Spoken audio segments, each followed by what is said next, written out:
Well, welcome to Healthy and Active in the Couve. I am personal trainer Nick Medlock, and today I'm also Master Life Coach Nick Medlock. Because, as always, with me is Trent Corey, Doctor of Physical Therapy, and we want to talk about human behaviors, some ways to succeed, and ways that we may sabotage ourselves in what our goals are. So it's going to be a fun topic. So I'll just bring the question to the front. Trent, why did you want to talk about this today? Because I am intrigued by all things behavior. So yeah, I think about this world that we live in with so many exercises out there and different things we can do, right? Like, so I'm a PT and you work personal training, so Mhm. you could look anywhere and there's, everything's so accessible in terms of information. There's no shortage of the information there, and a lot of stuff I teach people, it just can be super basic. And the things, all I need them to do is just do the darn exercises and they'll get better. Mhm. And it's just amazing to me how some of these things just don't get carried out, whether they just don't have a high enough like belief that it's going to work, or there's some sort of just thinking like, well, maybe they felt like they've been burned before. They don't want to waste their time on these things. They don't see an immediate return on it. But like the basics of like the rehab process or just getting stronger is that there's this process that you got to continue to participate in, and Yeah. that so many people just they just get scattered in so many different directions. And I just know a lot of people have good intent to it, but also maybe just don't have enough fire underneath them to make that shift. And Yeah. I just feel for those folks, because I have a confidence that the things that I do are helpful, but they've also had enough things in their ear from here and there, saw this other therapist on a video, saw Yeah. them doing this, and they get all swirled up into this soup of all this information, or their chiropractor had them do this thing, the other person in yoga is having me do this. Yeah. Well, wait a second. Okay, let's bring it all back into something where we can stay sane, and actually create more calm in our approach to healing, versus like this, that, I heard this, I heard that. I think we just live in a culture of that. So I'd like to help people get through that stage, because I just see it too often that, they're just needing to hone it in a little bit. So yeah, I'd just love to hear your comments, but that's something I see all the time, and I feel like it just Yeah. generally comes right straight from human behavior, that we Yeah. just get better from behavior and reward and all that stuff. Yeah, well, and I see that all the time, just like you do. And something that I've learned and something that I observe also is that we're creatures of habit, and our brains, as plastic and have the ability to mold and remold, love the path of easiest and least resistance. So, but lately, with the emergence of the computers and then just the constant information, there's this tend towards overwhelm. So, what I try to do with a lot of my clients is understand that they're going to have decision fatigue is a new buzzword. So I don't want to have them to have to choose from this or this or this or this, because especially if they're watching all those YouTube videos and the PTs, they don't necessarily know the context. Right. So Right. I'll try to say that context matters so much, but habits matter so much, and especially when you're tying them into your identity. So if you're somebody who, like, say for instance, I think we might have used this before, wants to quit smoking, I've told my clients before, straight up, stop trying to quit. And they look at me like I'm, a little bit weird, and I'm like, the idea is that if you're actively forcing this thing that's part of your identity to be pushed into the corner, it's going to fight back. So tell yourself, I'm the type of person that does this. So, but you also have to make it easy to become that type of person. So one of my favorite things is, like, if you're going to start being the type of person that runs early in the morning, let's make the distance from your point to the bed to the point where you're running on the street so small that by the time you wake up, maybe your shoes should be at your bedside, so you just have to slip on your shoes, maybe after you put some running shorts and shirts on and everything, and then go. So you make your environment conducive to the new person that you're becoming. Exactly. That's exactly right. Having those ways to feel like, you connect to that, right? You're able to be very like, yeah, that identity part of like saying like I am healthy, I'm strong, like I'm doing all those things is really Mhm. able to give us that perspective that those decisions aren't something that's like a thing that you're resisting, like, what you resist persists, right? So Right. Yeah. that's super helpful. And Yeah. then another thing I've learned was these two things. It's called the teachability index. I think these are helpful to go over. Yeah. So there's two aspects to the teachability index that I've learned. So it's your willingness to learn. Okay. So Mhm. first of all, your willingness to learn. So people, you have to be willing to like take in new information and know it really, like, you really want to dive in. And some people think they have a high willingness to learn, but then they realize it's going to take a lot more time, right? Mhm. So they realize, they think their willingness to learn, let's say out of 10 is like at a 10. But then once you teach them a few things, you realize it's going to take some more time to do these things. And then you go, well, I got this movie I want to watch. I'd rather do that, or, I'd rather do this instead. So Yeah. your level really isn't as high as you thought it was. So it's kind of a revealing thing that I've noticed in myself. Yeah. And the other aspect is your willingness to accept change, Yeah. right? So making sure that, if you really do want to change, if you want to change things in your life, you got to change things in your life. Like, Yeah. it's simple, right? Mhm. But the understanding that that you're trying to become this better part of you, you got to make sure that your willingness to shift those things that are necessary and then go through that, initially maybe uncomfortable positions to get to where you want to go, Yeah. and enjoy the process as you're going. But that's the biggest thing. If you can have a good willingness to learn and a willingness to accept change, if your teachability index is high, that's when like I have the best successful clients, right? Those folks are just eager to hear me. They trust that this is what they need to hear. They're ready for it, and they're going to do everything that they need to do to make that happen. Versus some other folks who are they're dabbling, and they heard this and they heard that, and they don't have enough time, or they're not willing to invest in it because they're kind of have one ear out, one ear in, one ear out, or one foot in, whatever you want to say. They're just not Yeah. completely invested in it, and that makes it a harder situation. So those are kind of the things that really have helped me understand how to get those my points across to people who are really ready for it, and Yeah. also understand when people really aren't ready for it. They're not going to hear anything else anymore, right? Yeah. Not gonna you can keep dishing it. I mean, we're in this profession of service, and you're just trying Yeah. to, when somebody's back and really wanting to learn, they got really good questions. It's Oh such a yeah. cool experience. You're back and forth, and we're just trying to help each other. And they're getting stuff out of it, you're getting stuff out of it. Yep. Versus like, well, they're crossed arm and just, they think they already know it. Yeah. Well, I've already saw that exercise before, and they think I'm dumb or something. And you're like, Right. wait a Yeah. second. That's obviously not true. We all have aspects that I can always learn from anybody, Right. anybody I Yeah. come across. I want to know more what they know, I already know what I do. So those are the best experiences when I've had with Yeah. clients, and they do the best. They're the ones who Yeah. are the best clients. Yeah. Well, and I love what you said earlier, because that's one of the things I see getting in people's way when you're talking about having two separate wills. Like, I want to go running, but I also want to watch TV. Right. And so, what I've experienced in personal training, and even when I did work when I was a minister, and then studying psychology and philosophy.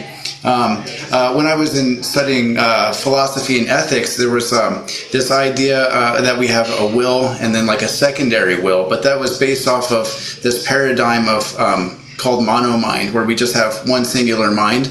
And in psychology and in trauma-informed therapy, especially in the system called internal family systems, where you've got parts of your body that through events or sometimes traumas, where you've got these parts that kind of dissociated from your main psyche. And I bring this up because it explains the wills a little bit more, where maybe you've got this part of you that doesn't want to go to the gym, or it doesn't want to do the workouts that your PT is giving you because there's some pain associated with it. Yeah. But the main part of you wants to, because it knows that it's going to be growing. So when I have clients like that, I'm not a therapist, but I'll talk about, maybe or there's some experiences that are making you not want to do this, or you can journal something and go all the reasons why. And I love that one. Just why.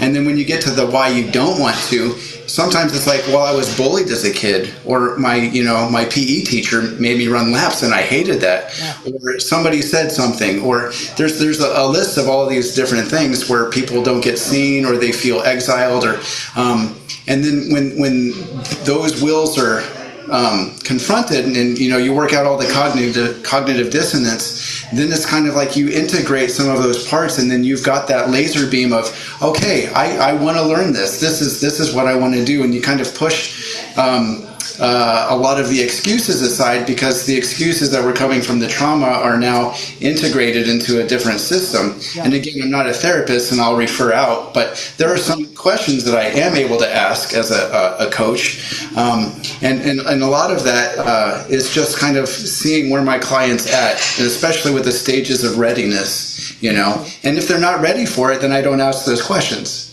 Right. Yes. But a lot of times we know that, okay, yeah, I want to lose weight, but I also want to eat a pizza. Right. And those things can't live together, right? So, well, you have these, you can have these cheat days, they say, but it's like, and also I heard, you should call it like a feast day instead of like a cheat. Cheat sounds bad, right? Like the word you choose of like, am I a cheater? Like, that's not the type of person I am. It's more like, okay, I'm going to have a nice feast, or that kind of thing. So it's all about like kind of having a viewpoint of how you're trying to become something that you can clearly see. I think that's another big thing. The folks that I've done really well have a good vision of what they want to do. If they want to run a marathon, that's very clear, right? I want to run a marathon this fall. Okay, well, that's pretty cut, and you know what that goal is. But if it's kind of nebulous and like, well, I want to lose some weight. Well, if you lose 1 pound, you lost some weight.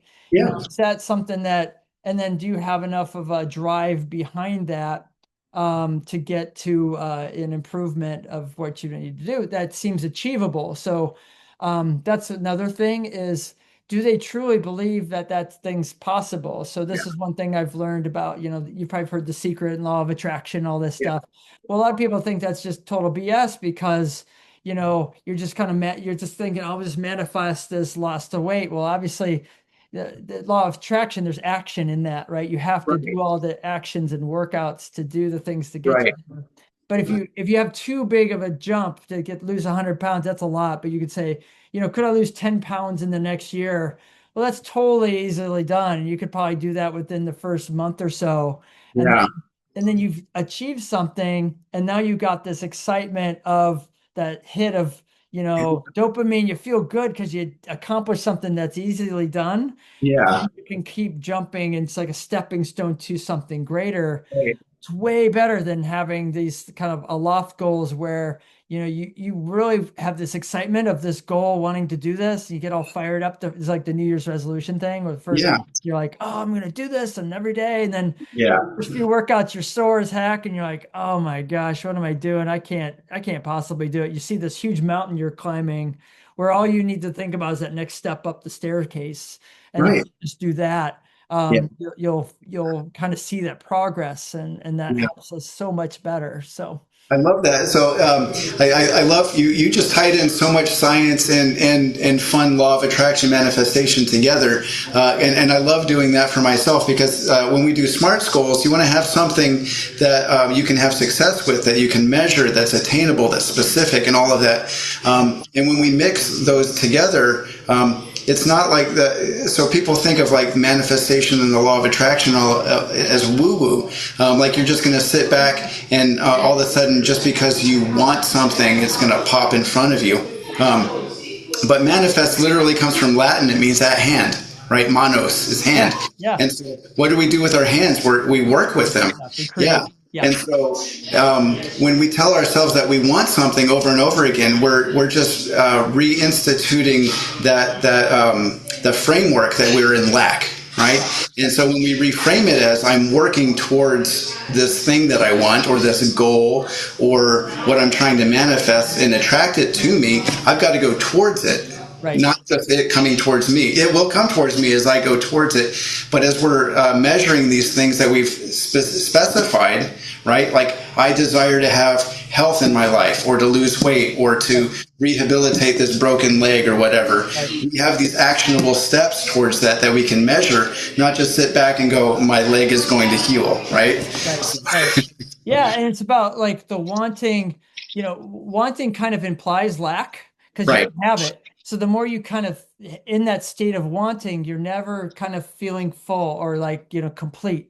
So there's always something else you need to attain from and I think about they talk about the kingdom of God is within you. Right. They're like, okay, it's all here. It's all here right now. It's always Yeah. been here all together already. Hmm. You don't have anything else to reach for. So as long as you can disattach from it, it's kind of a weird little back and forth where, you know, you really want it. And this is another thing I wanted to mention. This kind of what kind of prompted me to talk about this today is like one of the things I heard it was from I guess Jim Rohn. Jim Rohn was one of I the love best Jim Rohn. Yeah. mentors one of the mentors of Tony Robbins, and Hmm. but he said one of the most powerful, if not the most powerful emotion is not, gratitude and happiness and that kind of stuff. It's actually disgust. It's Mm. actually getting mad. And Yeah. and the point of that is like contracting energy Hmm. to make something go like, I'm fed up. This is too much. I've had enough of this. I'm gonna go for it. And that's where the change actually happened. That you actually got to like things have to suck just bad enough for you to make a change. Because some people are just so comfortable where they are, which Yeah. gets in the first world problem as we talk about, right? Right. People Right. are just like, well, it's not that bad, right? Like, I can get through my day with my, I can't run anymore, but I can walk and hike and my knee kind of hurts a lot. But I mean, this other person can barely move, so I should be happy for what I have. It's like, no, wait, like you said, you acknowledge that feeling that you're not comfortable and that dang it, I know there's ways I can get better and Right. I demand more of myself. And that gets you going. And you don't stay in anger forever, but that helps you get to that point where, Right. hey, I really desire a healthy body where I can run and feel great and just Yeah. have this amazing energy flowing through me and all that kind of stuff. And then, but then also this other part of it is disattaching from it, saying, but if I don't get it, it's okay too. It's kind of like a weird back Yeah. and forth that Yeah. like, so you can be mad to kind of make the actions happen. So usually that's what happens to me. I see things that gets me mad and I'm like, dang it, why am I doing this? I know how to help this. Let's go. And then Right. you do it. So everybody's got to find that threshold that makes them mad enough. And that mad isn't a bad thing. It's just an energy and Yeah. nothing's good or bad. It's just energy. So the Yeah. more you can kind of use that energy to kind of propel yourself to do something. That's what that emotion's trying to prompt you to do. It's pushing your button to go like, dang it, dude, let's go. So Yeah. yeah. Well, I love that. And Jim Rohn, I grew up on a Oh, lot of his seminars and yeah. things like that. And I love he gets me so excited and motivated. Something that you mentioned too, I was thinking about this as we talked about what the topic was. Is like we settle for things because we're comfortable. Yeah. We if our knee hurts, but we want to have a healthy knee. But when we're looking at the totality of things and we start comparing, like you were saying, sometimes because we describe self-sabotage, and parts of us sometimes don't think that we deserve things, and other parts, want things, but how much do you want it? And there are parts of us that protect us from feeling the things that I was describing earlier, these traumas or micro traumas and things. But if we just sit down and we talk about touching base with ourselves and grounding, and we should do more things on mindfulness and meditation. But one of those things is like when you check in with yourself and say, okay, you come to that conclusion, I really want my knee to be healthy, and then find those ways that you're giving yourself excuses, and why are you giving yourself excuses? You might find some of those reasons that you're protecting yourself from pain, but the second you kind of see some of those things in your narrative or things that you've been hiding from yourself. I'm a yoga teacher, so I love the idea that when you connect, that's what yoga means, that you're connecting with yourself, your past, some of the stories that you've been telling yourself, but you can also reframe things so you can connect with this possibility of this new future you, and then get motivated and excited, and then those things inside of you stop protecting from the past trauma and then start motivating you for what could be. And then that way, even if your knee doesn't feel like it did when you were 20, your whole body's feeling better because you've taken these steps, and you can be proud of yourself, and all of these other things that are involved with moving forward. Yeah, absolutely. There's so many things with the past, that there's actually research that says that actually is carryover traumas and the things can be carried over for generations. So like it Yeah. actually carries over in the Epigenetics. DNA. Yeah. So actually there's cases of people maybe like you might be afraid of water or something, and like they find out that, great great great grandma, drowned or something. And like Yeah. that's not like hearsay. That actually can happen. So these things are embedded. So we have these energetic things that kind of happen. Now they are what they are, and the key part is to confront them and to find ways to release these things, and Yeah. then be in that position where it's like this 1,000% responsibility, right? Just Yeah. always just know that you are the source of your own creation. That the things you've done, whether you like them or not, consciously or subconsciously, something we've done that has created that environment is kind of like something that helps us to become a little more like, okay, get out of the excuses. Okay, yeah, or acknowledging what is like, okay, this situation does not is not great. I would like it to be better. And not Yeah. just go, some people are like, oh, it's fine, it's not too bad. No, you actually be like, no, this is terrible. I want this better. And Right. then the next thing is, okay, how willing am I to do these things, right? How willing am I to change? How willing am I to learn? Who knows, right? That's another one. Who do you listen to? There's so many things to listen to. Yeah. Well, just listen to the people who have the results that you want, right? Who are successful, who are the ones who are helping people get better, that kind of thing. So, Yeah. and that helps us get to that point where we're hitting a higher level because we've confronted, like you said, you're confronting those things, and what you confront, you can deal with, Yeah. what's Absolutely. we come out on the other side and we're so much better for it. And that's what most of the things in our lives are for, is just the kind of, they're not done to us and like to punish us. It's usually, Right. you talk about karma.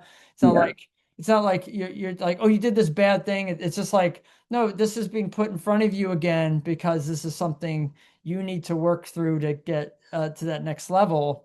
And if you can take that thankfulness for anything in front of you, nothing's either good or bad. That's my perspective. I find that to Yeah. be much more empowering, Yeah. versus just thinking, well, things just been shit all over me today, and that I guess nobody likes me. I'm born under a bad sign. Like that Yeah. doesn't serve you.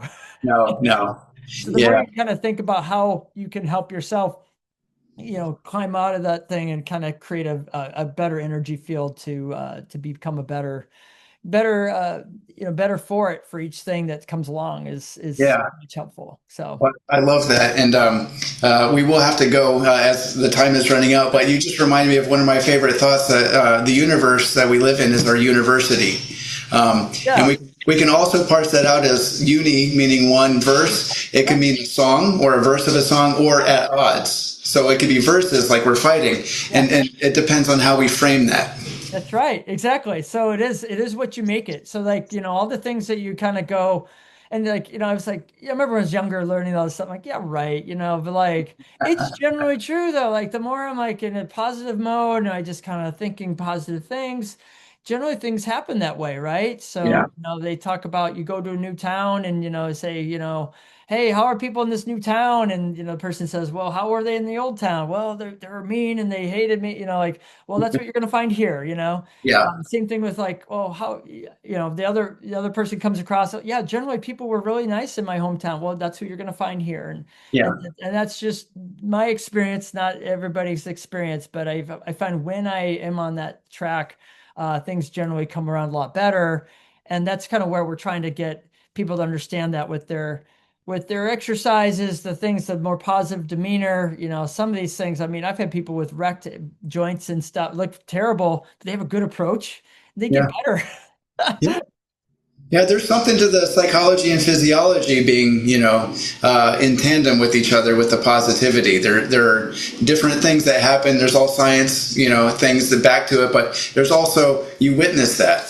Yes, for sure. Exactly. So, well, this has been great. I've enjoyed this talk. Hopefully it's helpful for people to understand why they run into blocks. And I think it's been great. So thanks, Nick. Well, thank you, Trent, and thank you everybody for tuning in. Subscribe, share. It really helps us out, and hopefully we'll be back sooner than later. So everybody take care. All right. Thanks a lot.